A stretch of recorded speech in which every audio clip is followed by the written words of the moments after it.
So wanted to share about a few different things, and sort of the center of it is how many conversations I've been having with people lately about struggling with feeling emotionally regulated in the times that we're in, and myself as well. And I was kind of thinking about it this morning as it feels like a balance between complacency and compassion, or maybe avoidance and compassion, or avoidance and engagement.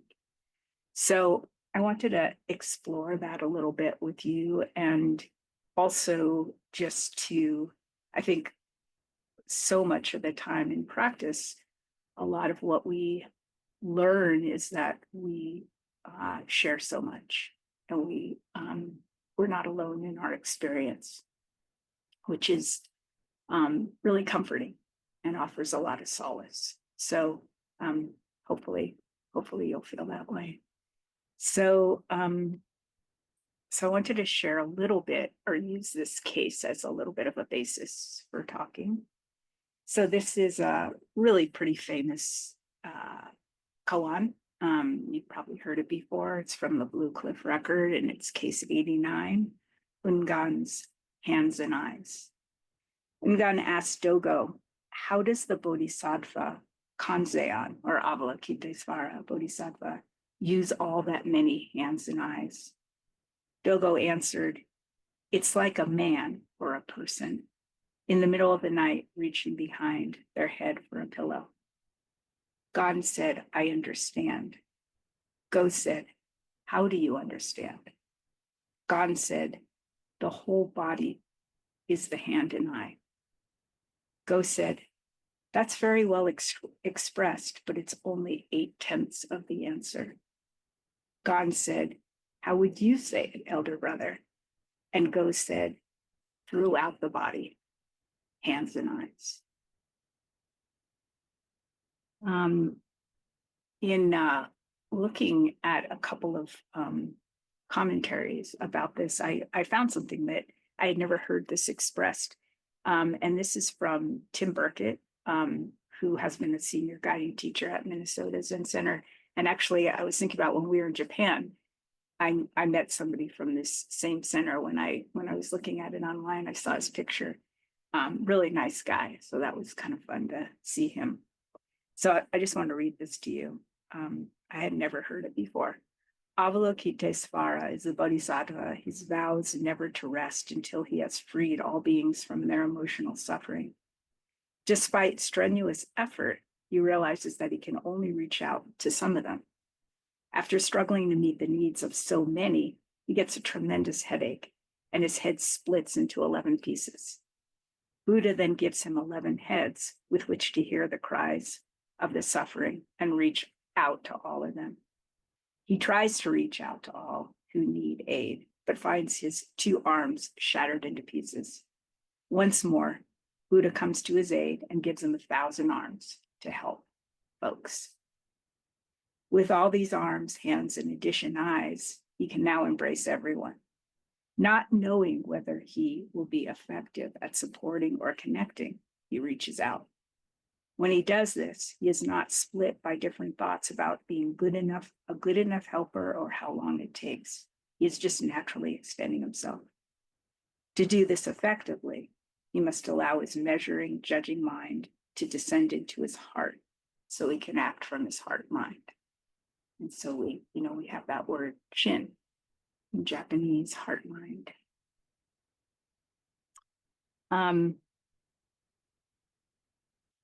So I suspect that you, along with me, has been evaluating a lot, in how to be with the 3 tenets in terms of not knowing, bearing witness, and loving action. And when we feel overwhelmed by certain things we may be hearing, maybe you aren't, maybe you are. I have been at times. How to be compassionate towards ourselves, and at the same time be aware of kind of being complicit or being so avoidant that we aren't open to bearing witness and seeing what kind of loving action can arise. And I think that's pretty mysterious right now. In the bigger picture, in the immediacy of things, it's never all that mysterious how to just show up. I had a really kind of amusing experience. I was walking with a friend, kind of a neighborhood walk, but we were walking down to a stream that's pretty close to my house. And this person doesn't have kids.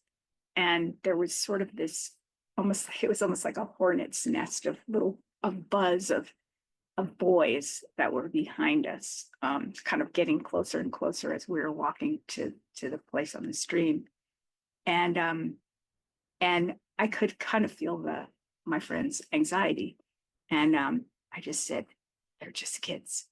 And so then as we were going along, they turned out to be basically a group of 8th grade boys. They all happened to be dressed in black, but they sort of flowed around us. And one kid goes, "Are you going down to the grotto?" And I said, "Oh, well, we're going to the stream, but we're not going that far." And he goes, "Are you going to check your aura?" And I said, "Well, I don't know, maybe, but like if you guys are, try to do it naturally, okay?" And so then this one kid hung back, really tall, lanky kid. And it turned out, as I live in a small town and I've lived here a long time, I know who his grandparents are.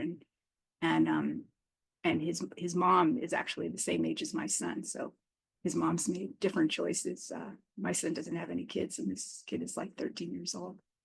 And but he just hung back and talked to us, and was just very conversational.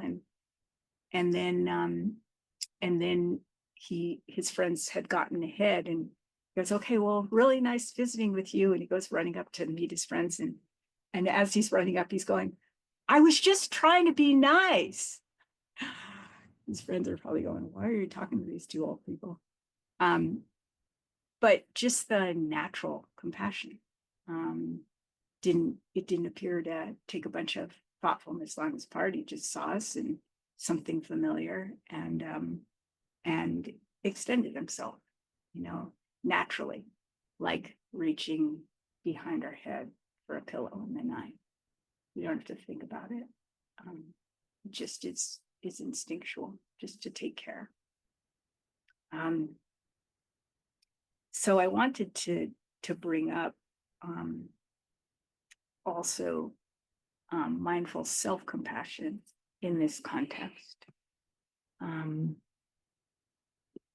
because in this place of, I think, feeling bandied about a lot often, right now, maybe you are, maybe you aren't.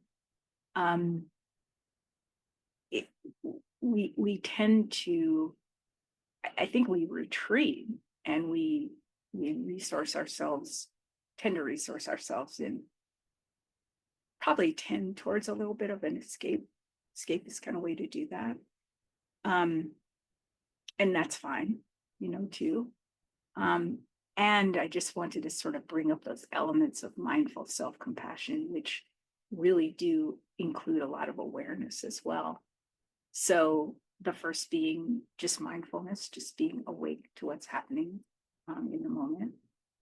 And then friendliness towards ourselves. And I love how my teacher from UCLA would put this, that we're not friendly towards ourselves to change the way we feel. We're friendly towards ourselves because we feel the way we feel. And, sort of the way it tends to be expressed is, if somebody who you really care about a lot was feeling the way that you're feeling, how you just naturally probably put your arm around them. And probably not with a whole bunch of judgment, but just that heart sense of empathy and compassion. So that's the second element of mindful self-compassion. The third is shared humanity. And that's kind of what I was a little bit bringing up in the beginning, that um, that fear, I mean, even anger, but certainly anxiety tends to make us smaller, tends to draw us in, tends to, kind of make that shell on our back come in. And the really gift of shared, focusing on shared humanity is how many other people in this room, in this town, in this country, in this world might be feeling the way I'm feeling right now. And just to come in contact with that sense of shared humanity, in my experience, it tends to kind of open up some, so I don't feel so isolated and alone. And then Diana Winston has added a fourth piece, which isn't in the original kind of framework of mindful self-compassion, and that's trusting in basic goodness. And we have that in the verse of the Kesa, the benefaction.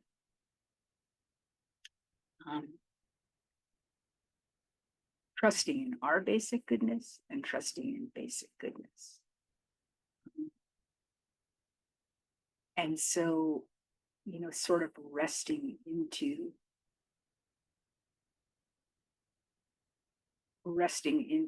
a little bit of faith with that.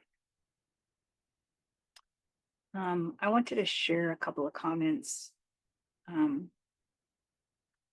from, I read a talk by James Ishmael Ford, teacher I've enjoyed, and a couple of comments that he made about this case. So I'll just read them to you. I love this term. I just wrote it down. I don't know where I found it, but authentic interconnectedness. So he says, moving from thinking of the interdependent web as a really good idea to realizing that it describes who we actually are. So this is the 100%. Hands and eyes, not on top of the body, but throughout the body. That's fundamentally what we are. And then he also said, Kuan Yin, the archetype of compassion, is sometimes portrayed as a man, sometimes as a woman, sometimes in androgynous form. Always, though, Kuan Yin represents the deeply, profoundly felt impulse to reach out. This reaching out is the body itself, awakening.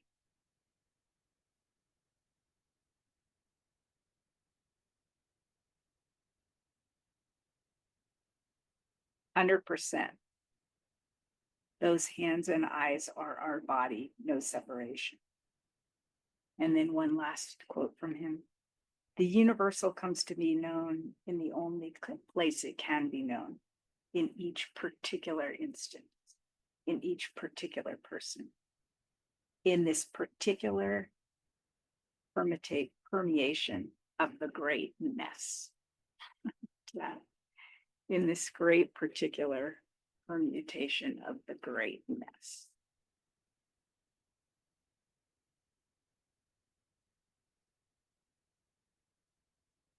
So I think that's such a helpful image of that expression, is just like reaching behind our head for a pillow in the night. That this all through the body, our hands and eyes, nothing but hands and eyes and arms and heart, is exactly what our true nature is.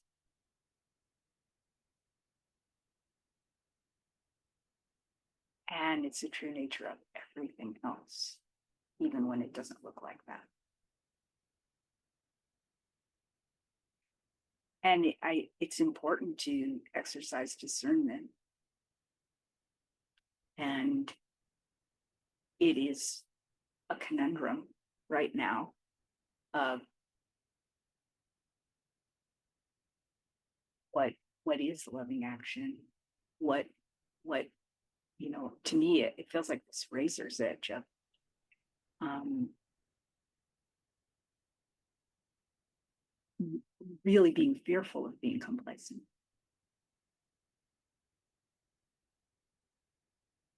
and at the same time, in each particular instance, in each particular person, in that particular permutation of the great mess, how do we function with compassion? How do we really stay in contact with our own good heart and have compassion for ignorance? That's what covers up wisdom, right? And we're seeing a lot of that. Greed, anger, and ignorance, the poisons. See that directly. Let's not be stupid about it. And then how do we function with compassion, with wisdom, and taking care of ourselves? And I don't know, maybe because I get headaches, it cracked me up that Avalokitesvara cared so much that it burst his or her head. And so in a way, isn't that illustrative? Like, let ourselves surrender to being overwhelmed. And how can I possibly do enough? And then in that bottoming out, we just do what we can. And we'll get bigger. It just naturally happens.